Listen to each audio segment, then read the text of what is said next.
Ó, nós aqui outra vez, pessoal. Tudo bem? E aí? Vamos aguardando a entrada de vocês aqui na sala.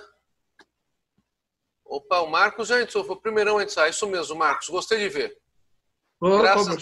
Graças ao Marcos, a gente conseguiu reposicionar o link para vocês com rapidez, porque eu acho que o Edson deve ter tido algum compromisso que ele não assistiu a parte final do primeiro tempo, né?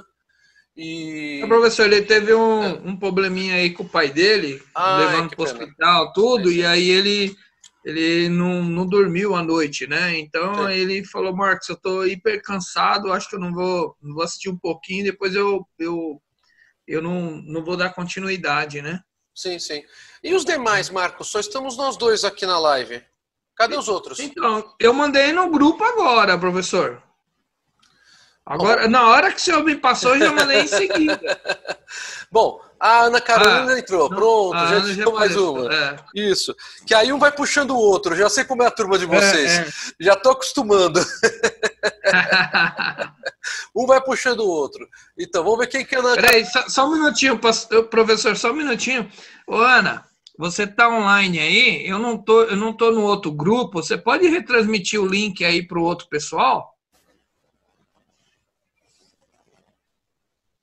Ah, vocês não têm um grupo só de vocês todos? Separado? É que teve um lá que teve um corte lá e no corte eu que saí também, né? Então aí eu fiquei sem estar no outro grupo. Então tem um grupo e aí a gente mescla aí, né, as informações. Então você foi marginalizado por engano. A Ana está colocando, também não estou no outro grupo. E agora? Então, peraí, que eu vou passar para o Matheus, professor. Só um minutinho. Passa para o Matheus, então, por favor. Gente, eu já mandei, Ana. tá? Ah, você conseguiu mandar? Eu acabei de mandar. Que ótimo. Eu mandei no pessoal da terça e da quarta-feira, tá? Perfeito, então tá bom. Perfeito. Tá bom. Ótimo. A Tatiane acabou de entrar também. O Carlos. O pessoal está entrando aos pouquinhos. Vamos ver.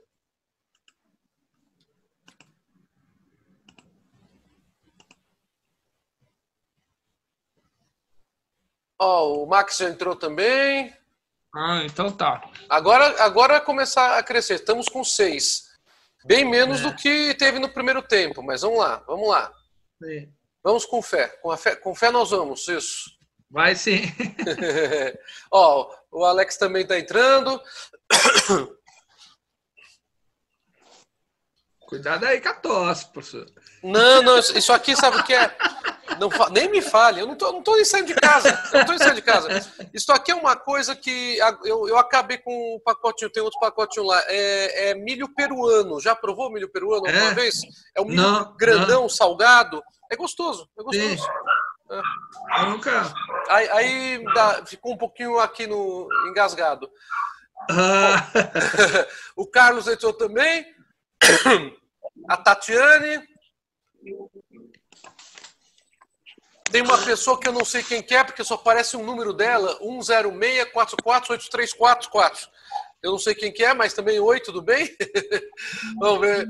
Então, o pessoal está entrando aos pouquinhos. Eu acho que é o Silvano. Ah, pode ser o Silvano, é verdade. Bom, nós estamos ainda com... Chegou na metade, nós estávamos com 18, né? Antes do intervalo. Estamos com 9. O pessoal teve uma dificuldade mesmo para achar a segunda parte aqui. O Matheus ainda não entrou, por exemplo.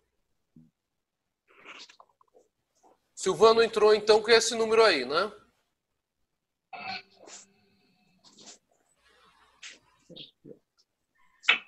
Tá bem fácil, professor.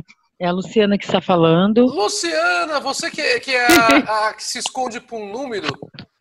Eu acho eu acho que a Luciana resolveu botar um algoritmo aí na frente. Esse que é o problema. Luciana Lopes. Tá escondido? Só aparece um número só. Aparece um número 106 e aí o restante não sei o que é. Não sei, professor, eu fiquei com dificuldade de baixar esse aplicativo. Uhum. Então a gente está quebrando um galho, né? Mas a sua aula é muito importante, eu adoro. Ah, obrigado, e eu obrigado. jamais quero ficar de fora.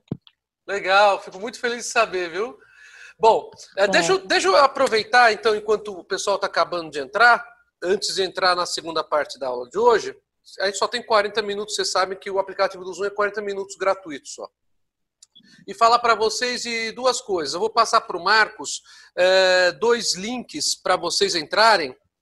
Um deles é um podcast, que é um Open Spotify, de um promotor de justiça amigo meu já de muitos anos, que é o Dr. Fernando Bolk. Ele tem um podcast chamado Mind Law, que ele lançou faz 2 semanas. E nesse podcast ele conversa sobre os principais casos de júris que ele pegou como promotor de justiça aqui em São Paulo. Acho que vale a pena, para quem gosta de tribunal do júri, de processo penal, dar uma entrada nesse podcast para ouvi-lo, né? E o outro endereço que eu vou passar para o Marcos repassar para vocês é de um site de uma professora amiga minha já de muitos anos do Rio Grande do Sul, professora Sandra Regina Martini, que tem um site com outras professoras de direito, onde elas tratam de direitos da mulher e direitos da saúde, tá? É bem interessante também, se vocês quiserem entrar, vale a pena. E eu gostaria de divulgar, então, o meu YouTube. Eu nunca tive YouTube, mas a partir do instante que eu comecei a jogar as minhas videoaulas lá no YouTube, vocês, inclusive, têm tido acesso ao YouTube, porque eu tenho lançado o meu link de YouTube na plataforma relativa à aula, né? Por exemplo, a aula de hoje vai para o YouTube.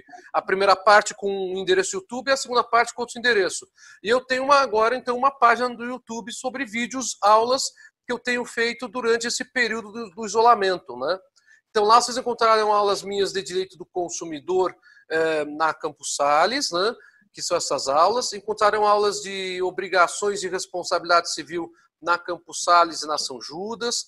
Aulas de direito do consumidor na PUC de São Paulo.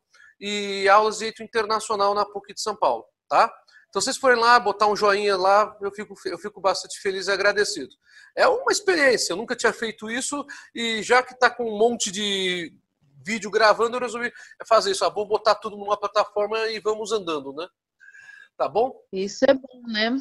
E gostaria que fizesse sempre, porque isso é uma coisa pra gente lá no futuro também, assim que a gente terminar. Legal, então vamos ver se dá certo, né, Luciana? E aí eu vou continuar fazendo. Vamos ver. Né? A Natália também acabou de entrar, a Laís também acabou de entrar. Ótimo, estamos com 11. Já tivemos 5 baixas, o Matheus ainda não entrou. Mas vamos então recomeçar. Bom, a gente não tinha falado uma coisa muito importante que eu preciso perguntar se para vocês ficou claro. Que não é possível, juridicamente falando, se confundir obrigação de meio, obrigação de resultado e responsabilidade objetiva. Tá?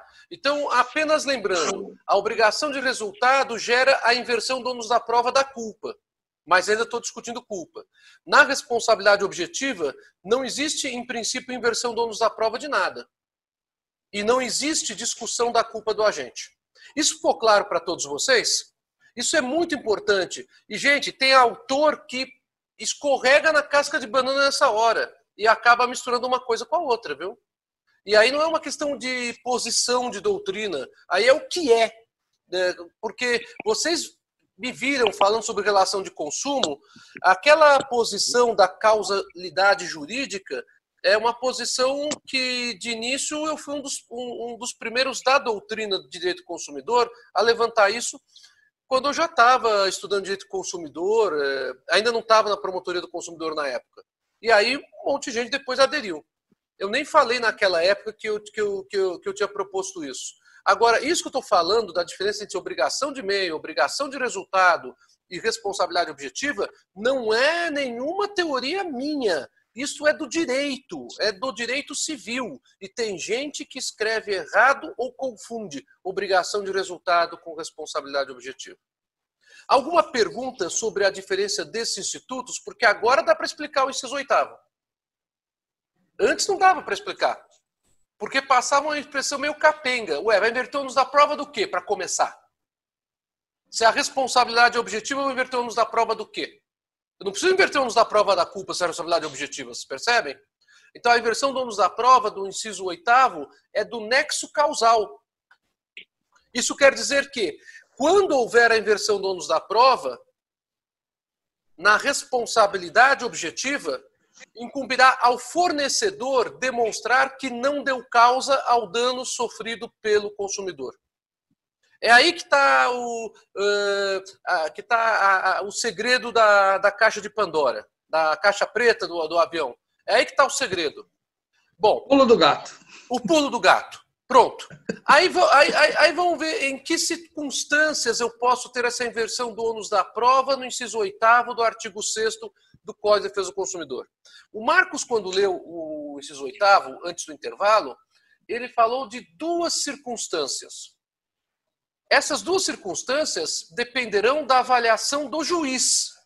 Está ali escrito a critério do juiz. Claro, havendo uma dessas duas circunstâncias, é claro que o juiz inverterá o ônus da prova. Mas ele vai ter que analisar a situação concreta para verificar se existe uma dessas duas circunstâncias. Para eu ter a inversão do ônus da prova no processo civil de consumo, é necessário ou a verossimilhança, estou aqui anotando, ou a hipossuficiência. Eu não preciso ter os dois elementos. Apenas um autor de bastante renome chegou a sustentar isso. O professor Arruda Alvim, que é uma das maiores autoridades de processo civil brasileiro vivo, né? Então, na obra dele sobre comentários ao Código de Defesa do Consumidor, na época de 90 ainda, ele chegou a sustentar que precisaria dos dois requisitos para o juiz inverter o ônus da prova. Essa posição ficou minoritária e hoje em dia ninguém mais discute isso com muita profundidade, porque a doutrina praticamente unânime acaba considerando que basta ou a verossimilhança ou a hipossuficiência. Então vamos conversar sobre esses dois requisitos. Basta um deles para que o juiz possa inverter o ônus da prova. O primeiro requisito, a verossimilhança. Verossimilhança significa semelhança da verdade. O processo civil ele se rege por um princípio que vocês já estudaram em processo civil, que é o princípio da verdade formal. Com a evolução do processo civil, cada vez mais busca-se no processo civil, quando possível, a verdade real. É diferente do processo penal. No processo penal, o princípio é o da busca da verdade real. No processo civil, não. O processo civil se contenta, em muitos casos, com uma verdade formal. Mas a evolução dele é a da busca da verdade real. O que quer dizer isso? Que no processo civil, se eu tiver uma aparência de verdade dos fatos narrados pelo consumidor autor na petição inicial, o juiz poderá determinar a inversão do ônus da prova, e agora vocês já sabem, do nexo de causalidade. Lembrem, só se fala em inversão do ônus da prova da culpa no Código de Defesa do Consumidor no caso da responsabilidade civil dos profissionais liberais. É só um parágrafo de um artigo, que é o artigo 14, parágrafo 4º. Apenas ali que eu tenho a possibilidade de inversão do ônus da prova da culpa, quando a obrigação for de resultado. Porque no artigo 14, parágrafo 4º, que nós estudaremos na semana que vem, ali é dito que a responsabilidade do profissional liberal será apurada mediante culpa. Pronto. Se eu tenho a culpa no jogo, eu não tenho responsabilidade objetiva. Perceberam? Aí voltamos a discutir obrigação de meio e obrigação de resultado. E nas obrigações de resultado, eu posso, então, obviamente, ter esse benefício, que é a inversão do ônus da prova da culpa. O artigo 6º, inciso 8º, então, ele é aplicado para todo o sistema. Ele está dentro dos direitos básicos dos consumidores. E como ele é aplicado para todo o sistema do Código de Defesa do Consumidor, o que se inverte não é o ônus da prova da culpa, é o ônus da prova do nexo causal. Bom, verossimilhança é aparência de verdade. o juiz analisando a petição inicial, verificando que há uma lógica na causa de pedir colocada na petição inicial e que há uma correlação entre a causa de pedir e o pedido que se demonstram razoáveis e que há uma boa probabilidade no juízo de valor que ele faz da argumentação do autor de que aquilo realmente tenha ocorrido, o juiz poderá fundamentar a sua decisão invertendo o ônus da prova do nexo causal, que deverá então ser produzida pelo fornecedor. Aí o fornecedor é que terá que demonstrar que não deu causa ao dano. A segunda hipótese é um pouco mais complicada. É a hipótese da hipossuficiência. Por que um pouco mais complicada? Porque a gente já viu que vulnerabilidade é uma coisa, hipossuficiência é outra. Vulnerabilidade está no artigo 4º, inciso 1º. Todo consumidor é vulnerável. Esse princípio é um princípio que a gente lembrou aqui de presunção absoluta. E quanto a isso, ninguém discute na doutrina e nem na jurisprudência, para falar a verdade para vocês. Então, se vocês pegarem todos os autores de direito do consumidor, todos eles falam que o princípio da vulnerabilidade do consumidor é um princípio de presunção absoluta, de presunção iure et iure. Eu já citei essa expressão aqui na nossa aula da live e eu estou aqui de novo anotando iure et iure no chat. Então, se é presunção absoluta que todo consumidor é vulnerável, o que fica claríssimo pela leitura que o Marcos fez antes do nosso intervalo é que todo consumidor sempre será considerado vulnerável, mas nem todo consumidor será considerado hipossuficiente. Esta regra de ouro do direito do consumidor, ela faz com que o direito do consumidor tenha uma característica muito própria do que ele entende por hipossuficiência. E que não é o mesmo sentido, não é o mesmo significado que existe para a ideia de hipossuficiência no direito do trabalho. Que não é o mesmo significado da ideia de hipossuficiência que existe hoje no Código Civil quando se fala do contratante aderente no contrato de adesão do artigo 425 do Código Civil Brasileiro. Eu posso ter um contratante aderente que é hipossuficiente segundo as regras do direito civil. Então, a interpretação do contrato, havendo dúvida da cláusula contratual, será feita de acordo com o que é mais favorável. O que é mais favorável ao aderente. Mas no Código de Defesa do Consumidor, a ideia de hipossuficiência é outra. Aí, se vocês pegarem os autores de doutrina e mesmo a jurisprudência do STJ, TJ de São Paulo, TJ do Rio Grande do Sul, existe uma grande quantidade de informações sobre a ideia de hipossuficiência. Aí vocês encontrarão a hipossuficiência econômica, a hipossuficiência social, a hipossuficiência informacional, que está ligada também à hipossuficiência técnica, a hipossuficiência do conhecimento do estágio da arte, daquela ciência que o fornecedor é profissional e o consumidor é leigo, não é profissional. Aí há várias ideias de hipossuficiência. O que eu tenho proposto, e eu propus isso tanto no meu manual de direito civil, quando eu falo sobre esse tema, quanto num livro meu que se chama Responsabilidade Civil nas Relações de Consumo. Está aqui o nome do livro. Não sei se mencionei esse livro para vocês. Acho que sim, na aula que a gente falou da bibliografia do curso. Esse livro ele está atualmente publicado pela Saraiva. Tá? O que eu mencionei para vocês,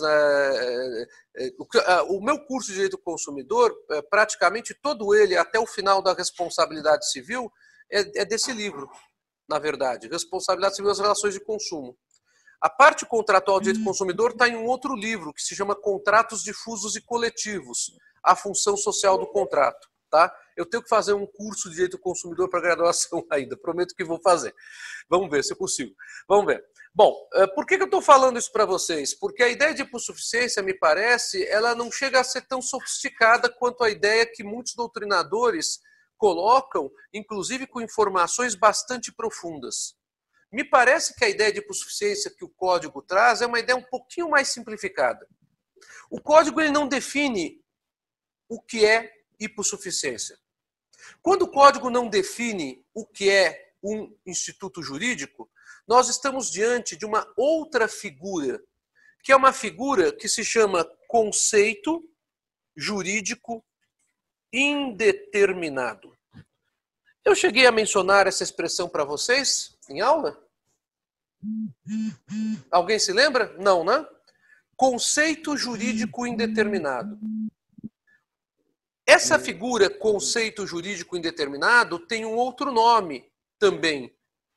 Vocês vão encontrar também essa expressão, estándar jurídico. Se escreve assim. Conceito jurídico indeterminado é um estándar jurídico. O que é conceito jurídico indeterminado?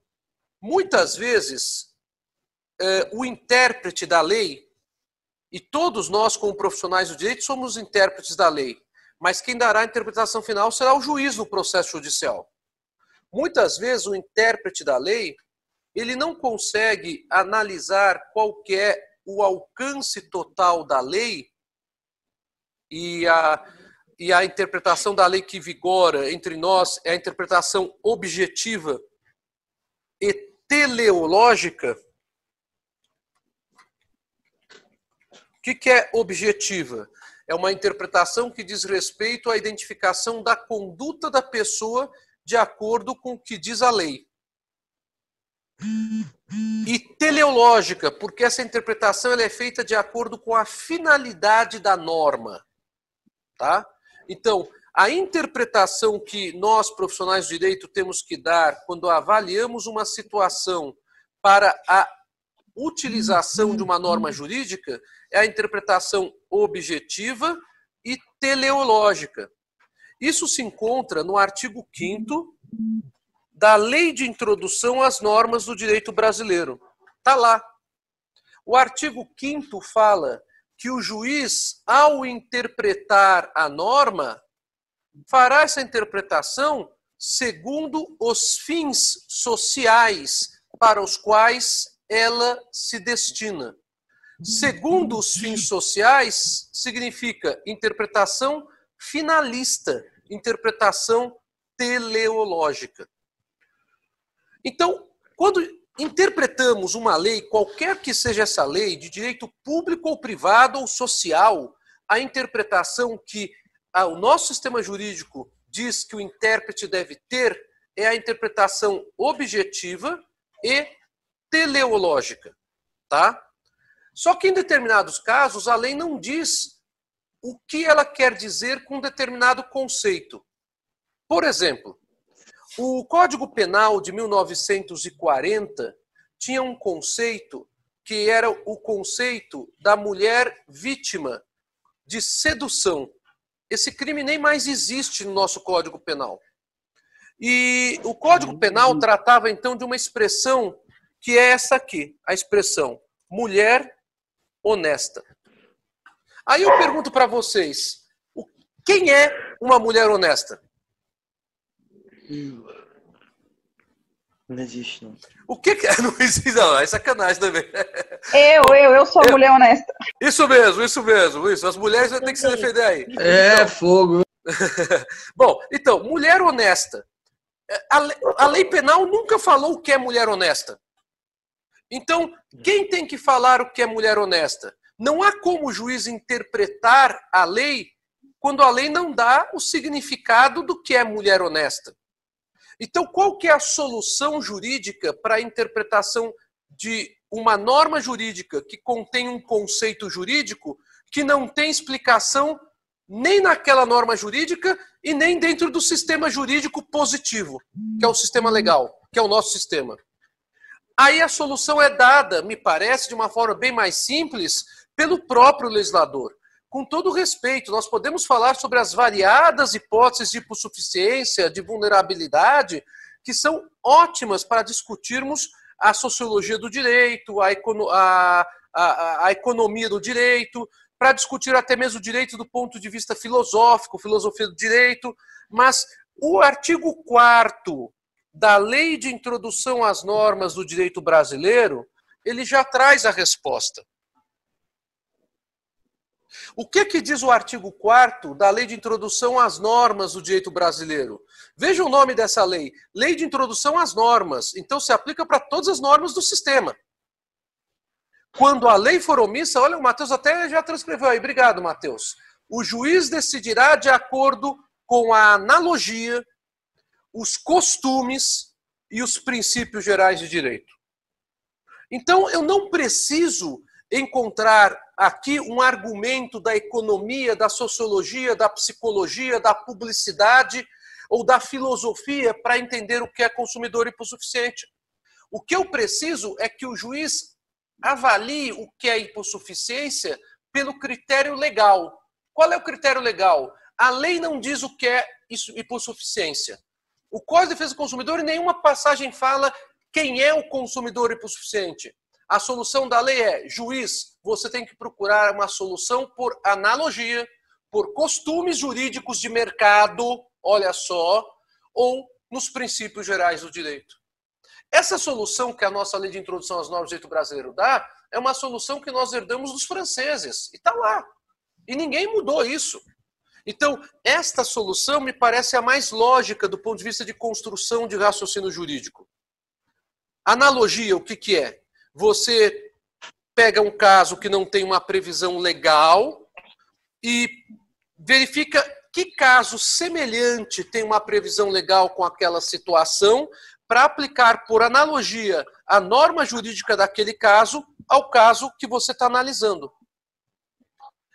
Esse tipo de situação é aquilo que chamamos em teoria do direito de integração da lei. A lei não fala quem é o consumidor hipossuficiente. A lei fala, no entanto, de um conceito que não tem significado na própria lei. E por conta disso, o juiz deve pegar a analogia, os costumes e os princípios gerais de direito para dar um conteúdo interpretativo ao que seria o consumidor hipossuficiente.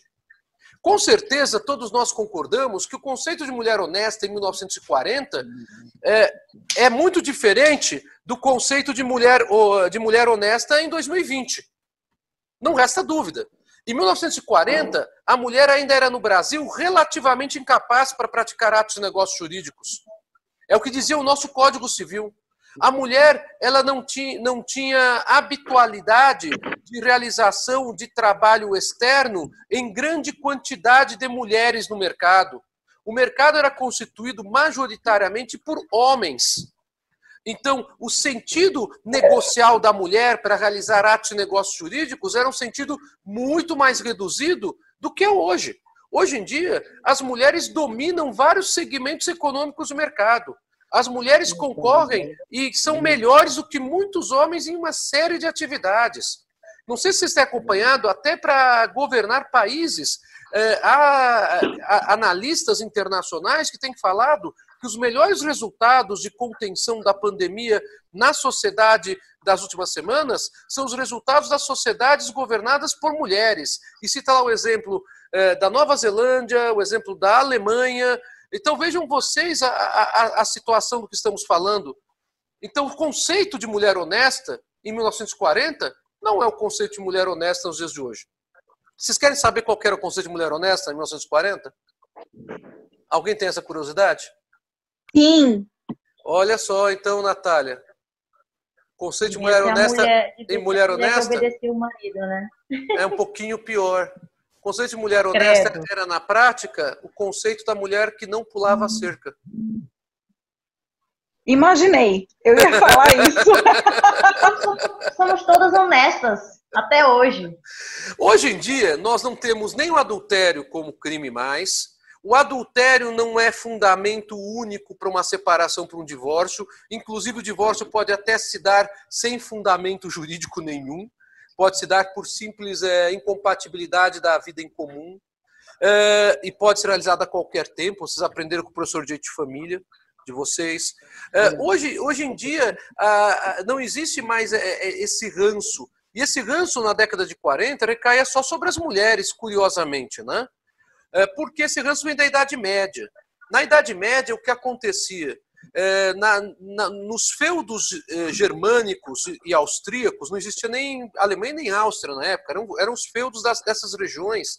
Se o homem fosse traído pela mulher, isso chegasse a conhecimento de outros habitantes daquela vila, daquele feudo, o homem era obrigado a levar a mulher à praça pública para repudiá-la definitivamente ou para castigá-la em praça pública. E o castigo podia ser desde um castigo simples, como chicotadas ou tapas, ou puxar cabelo, até castigos maiores, como apedrejamento. Eu já vi de uma série que eu assisto, que o castigo dela foi ele cortar a orelha dela, uma das orelhas. Exatamente. Tá aí um caso. E quem fixava o castigo era normalmente o líder daquela comunidade, porque não existia nem divisão entre poder executivo, legislativo e judiciário. Isso é criação do iluminismo, é criação do direito moderno, do direito contemporâneo, não do direito medieval. Então o líder da comunidade decidia, e aí, o que é que nós vamos fazer com a sua mulher?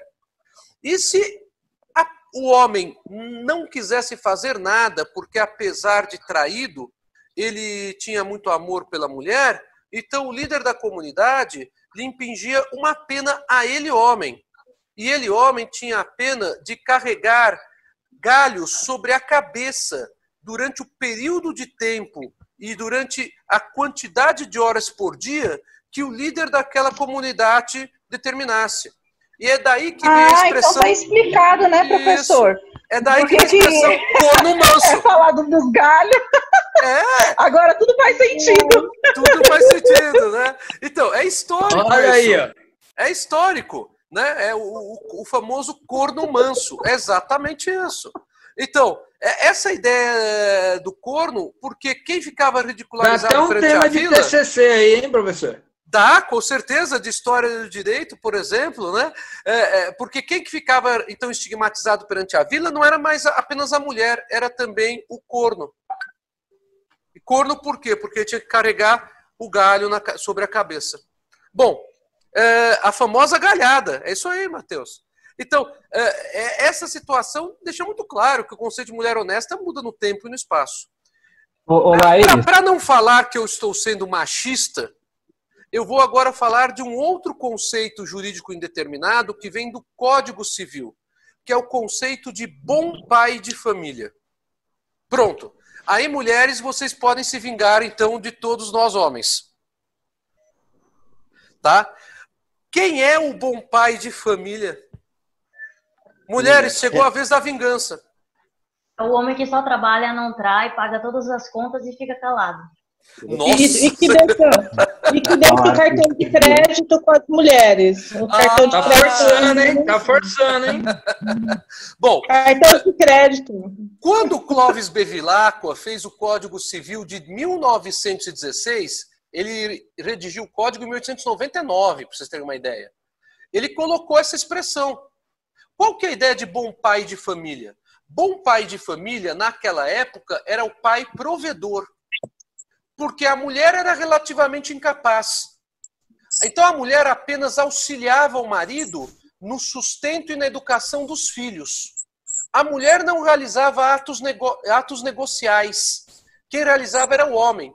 Então o homem ele nem tinha contato muito grande com os filhos. Você já deve ter visto novelas de época em que alguns pais sequer conversam com os filhos.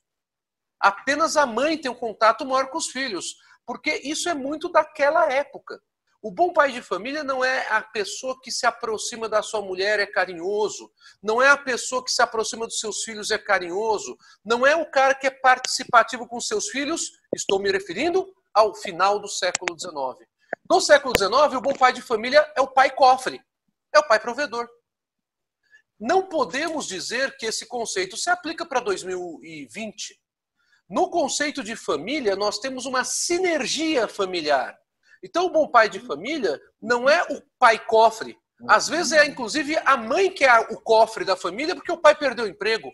O bom pai de família é aquele que participa intensamente da administração da família com a sua mulher.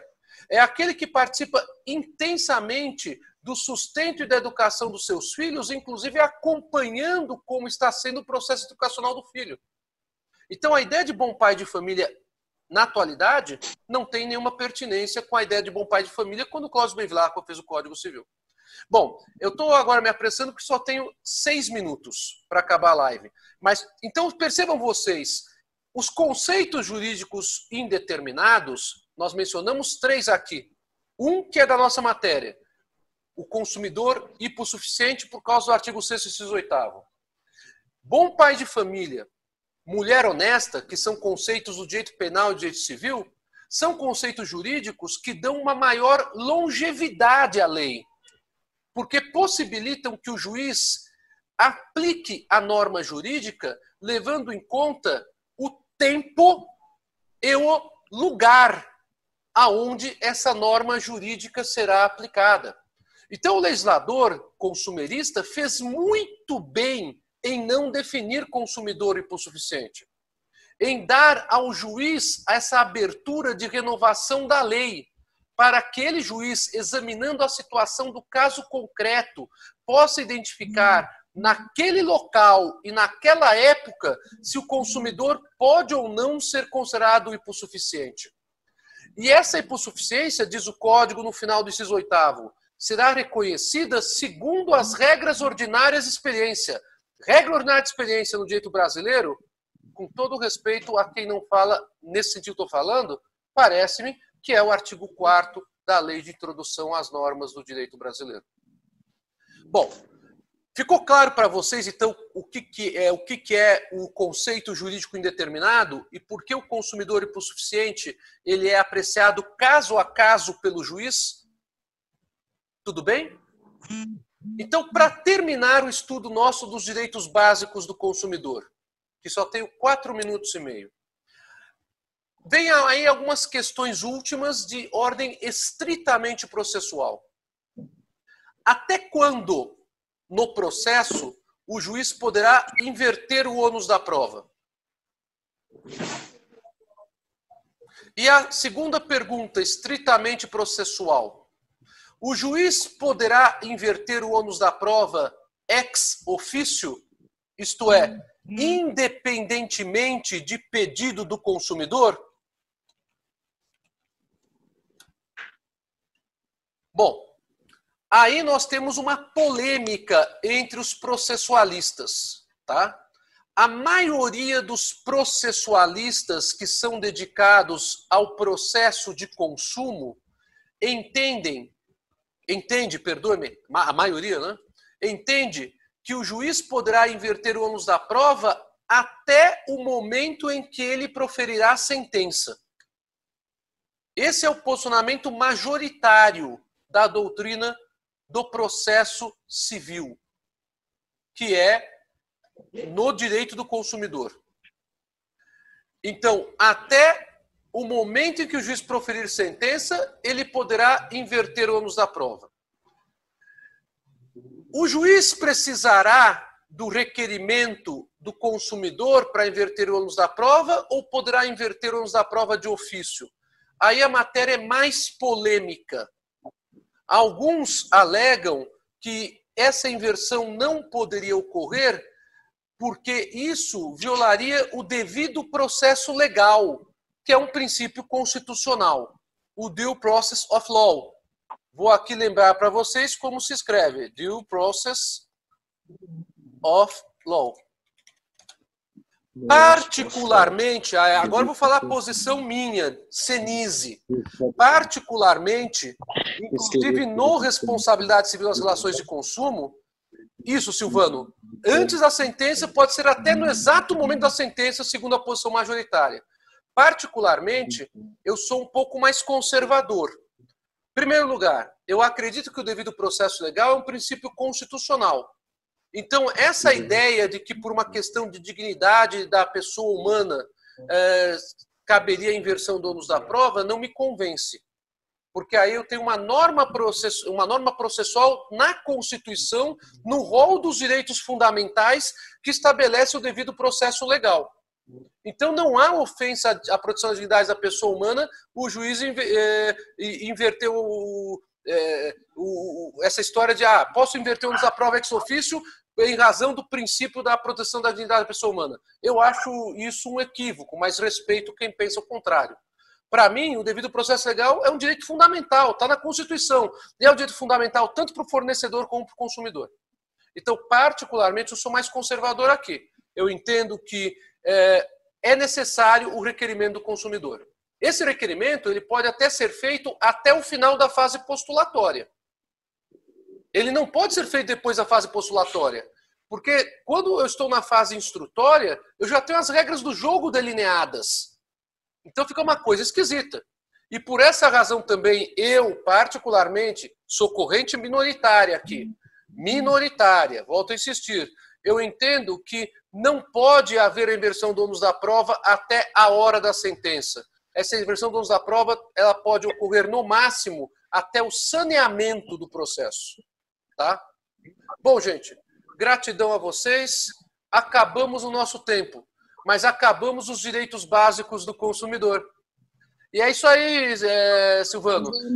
O princípio da imparcialidade do juiz é um outro princípio que aí fica meio questionado, porque o juiz fica um pouquinho tendencioso para um dos lados, né? Então, gente, uma boa noite para todos e sejamos felizes. Tá? Boa noite, um abraço. Boa noite, professor. Boa noite a todos. Boa noite a todos. Boa noite.